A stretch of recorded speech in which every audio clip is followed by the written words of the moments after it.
আমার জীবনে আমি অনেক পাপ করছি, তারপরেও কোনোদিন বস্তির পোলাপানের মতো চুল কালার করি নাই। আরে আরে শুনুন, আপনার ভিডিওতে কি লাইক ভিউ শেয়ার কিচ্ছু হচ্ছে না? তাহলে ওমরের ট্রেন্ডিং ফলো করতে পারেন। প্রিন্স মামুন বস্তি, ওহো, তাহলে কি তুই কি না মানে তুই কি আমার তুই কোন সেটের বাল আমারে বুঝা। তোর ফ্যামিলির মানুষ তোকে চুল কালার করতে দেয় না, না হলে তুইও এতক্ষণ বস্তি থাকতি। আর মামুনের স্বাধীনতা আসে বলেই কিন্তু হেই চুল কালার করছে। তার মানে কি কি দাঁড়ায়? তুই বস্তি। চুল কালার করার জন্য তো টাকা লাগে গাইস। তুমি ফালতু কথা কইবা আর আমিও তোমার প্রতিটা কথার জবাব দিব। আরে হ্যাঁ হ্যাঁ, তুই তো জবাব দিবি। তুই জবাব দিবি না কেন? কারণ তোর তো এখন ভিউজ লাইক কপিলিং শেয়ার সব কিছু লো কোয়ালিটি থেকে হাই কোয়ালিটি করতে হবে, তাই না? তাহলে তো তুই করবি, জবাব দিবি। না হলে কুত্তার মতো মানুষের পিছনে লেগে থাকস কেন? নিজে কুত্তা প্রমাণ করস। আমার জীবনে আমি অনেক পাপ করছি। তুই তোর জীবনে অনেক পাপ করস নাই, অনেক অনেক অনেক পাপ করছিস। আর আজকে সেই পাপের তোকে মাসুল দিতে হবে। হেই হ্যালো গাইস, আসসালামু আলাইকুম। তো কেমন আছো তোমরা? বাবজানের এলাকায় স্বাগতম। আজকে থাকছে ওমর অলওয়েজ ঠুকাই। ঠুকাই মানে তো বুঝতে পারছো না, আজকে এমনভাবে ধুয়ে দিতে চলেছি। সে কফি লিঙ্ক চায়, লাইক চায়, শেয়ার চায়, কখন চায়? তার তো লো কোয়ালিটি হয়ে গেছে, সব কিছু ডাউন হয়ে গেছে। হাই কোয়ালিটি করতে হবে না? এর জন্যই তো মানুষের পিছনে লেগে থাকে। তাহলে সারা বছর অ্যাটিটিউড ফানি ভিডিও বানায়, তাহলে কি করে অন্যজনের পিছনে লাগে? কিছু কি বুঝতে পারছো? তার তো অনেক লাইক দরকার, ভিউ দরকার। বউর টাকায় চলস, আবার যোগ্যতা নিয়ে প্রশ্ন করো। তা বলি কি রাতের বেলা মদ খেয়ে বউ পিটানি তোর যোগ্যতা? আরে ওমরের চামচা শুন, বউ পিটানো তেমন কোনো বিষয় না। বউ পিটাতে পারে যে কেউ পিটায়, তাই বলে প্রিন্স মামুনকে গিয়ে ধরলি। তুই এখানে কি করতাছিস জানোস? তুই তো যাই নাই করতাছিস ওমরের চামচামি। বেতন কত বাস? আমি একটু বাড়িয়ে দেব, আমারও না হয় সাথে থাকিস।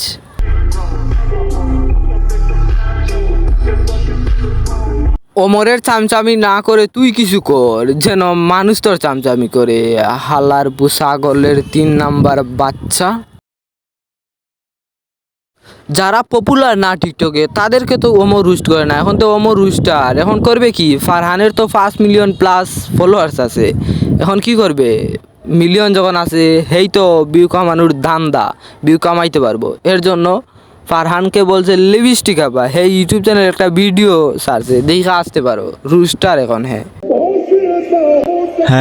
আবার এমদাদুল আয়নার সামনে এসে ভিডিও করে বলে, এমদাদুলকে বলে আরে আয়না মেন, আয়না দিয়ে টিকটক করে, বাথরুমে গিয়ে টিকটক করে, অনেক কিছু বলছে। দেখে আসতে পারো তোমরা।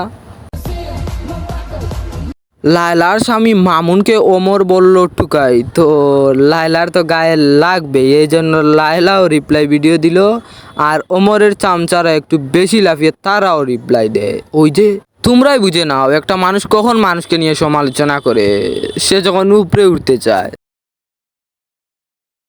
ওমরের তো এখন ভিউ ডাউন, লাইক ডাউন, সব কিছু ডাউন হয়ে যায়, তখনই তো মানুষকে নিয়ে সমালোচনা করে উপরে উঠে যায়। এটা তার স্বভাব। আবার ইলেকশন বুঝকে বলে টাকি মাছ এনে বিক্রি করে আমি টিকটকে ছাড়বো, ভাইরাল হয়ে যাব। আরে হাল্লার ভূত, তুই যাদের ভিউ নাই, ফলোয়ার্স নেই, কিছু নেই, তাদেরকে নিয়ে রুস্ট কর। অমরকেই বলতাছি, আরে তুই তাদেরকেই নিয়ে রুস্ট কর যারা টিকটকে পপুলার। তাদের পিছনে কেন ছুটিস? কারণ তোর ভাইরাল হতে হবে। আসসালামু আলাইকুম গাইস। এই হালার পুত, একটা কথা শুন, এলেক্সো বুঝ যদি মাছ ধরে, তাদের তোর কি? তাতে তোর প্রবলেমটা কি? তারা যাই করুক না কেন, তাদের পিছনে কেন ছুটবি? ওহো, তোর তো ভিউ দরকার। ওমর এখন রুস্টার। আমি যে এত কিছু বলছি, তাহলে আমাকে বলতে পারো প্রমাণ? যাও ওমর অন ফায়ারি লেখা সার্চ মারো, ইউটিউবে পেয়ে যাবে। একটা ভিডিও বানিয়ে শান্তি পায়নি, পপুলারিটি হাই কোয়ালিটি হয়েছে, এখন আরও ভিউ চায়, সে আরও উপরে উঠতে চায়। এর জন্য টিকটকারদের নিয়ে দ্বিতীয় পর্বও দিয়েছে। এর মাঝে কি শুনো, খাপল ব্লগ যারা করে তাদেরকেও ধুয়ে দিতে চায়। অবশ্য আমি বলি তোকে যেন না দেখিস সামনে কাপল ব্লগ শুরু করতে। মা ওহ নো। বেড ব্রাদার্স আবিরের এখান থেকে যখন চলে আসলো, তখন তো আর তার কিচ্ছু নেই। কি করে সে উপরে উঠবে? মাথায় এলো আমি মানুষকে নিয়ে সমালোচনা করি। আমার তো পপুলারিটির দরকার, তাই না? টিকটকে আমি কাউরে পছন্দ করি বা না করি, কিন্তু এই দুজন লোককে ঠিকই পছন্দ করি। ওহ নো, এই কুত্তার বাচ্চা, মাদার চুদের বাচ্চা, খানকির বাচ্চা, তোরে যদি পাই সামনে তাহলে বুঝবি রে, বুঝবি। কুত্তার বাচ্চা, মাদার চুদের বাচ্চা, তুই তো হুজুর নামে কলঙ্ক। এসব ভাইরাল বয়েস দিবে টিকটকে, আহারে শ্যাম্পু লাগা। তোরে যদি রে পাই মাদার চুদের বাচ্চা, তাহলে সামনে তোর ফুটকি দিয়ে শ্যাম্পু ঢুকাইয়া কি করমু জানোস তো?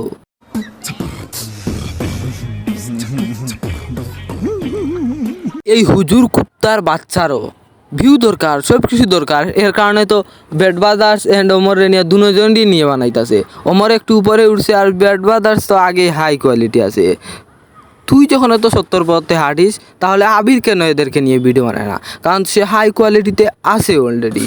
তোর মতো মানুষের চামচামি তো আর করছে না, কুত্তার বাচ্চা। সবাই দলবদ্ধ হইয়া আমার বিরুদ্ধে দাঁড়াইছে, এখন বুঝতে পারছো? আমি বস্তির, হ্যাঁ এখন বুঝতেই পারছো, সে কিন্তু বস্তির। সমালোচনা হচ্ছে তাকে নিয়ে। কুত্তার বাচ্চা, তুই মানুষকে লারস, ভিউ কামাস, হাই কোয়ালিটিতে উঠোস, ওদেরকেই নিয়ে ভিডিও বানাস, আবার বলস ওরা নাকি তোর পিছনে লাগতাছে। তোরে কিচ্ছু করব না আমি, মানুষ পাইলে তোর পিছনে মুসলা লাগিয়ে দেবে, শ্যাম্পু না, কথাটা মাথায় রাখিস যা। আরে ওয়েট জাস্ট ট্রেইলার দেখছো তোমরা, এখনো পুরো মুভি বাকি। হার্ট অ্যাটাক করবা না তো? দ্বিতীয় পার্ট আসছে এই ভিডিও, রেডি থাকো। মুসলা লাগানি হবে, মুসলা। কোথাও জায়গা পাবে না, পানিও জায়গা দেবে না, বাথরুমেই জায়গা দেবে তাকে। जीप खड़ी मेरी थाने दे बिच बदले दे मैं दो लाइना नी।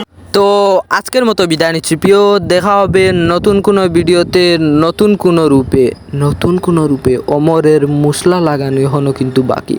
আমি রেডি করছি গাইস, তোমরাও থাকো। Bye bye, tata. এতক্ষণ সাথে থাকার জন্য অসংখ্য ধন্যবাদ।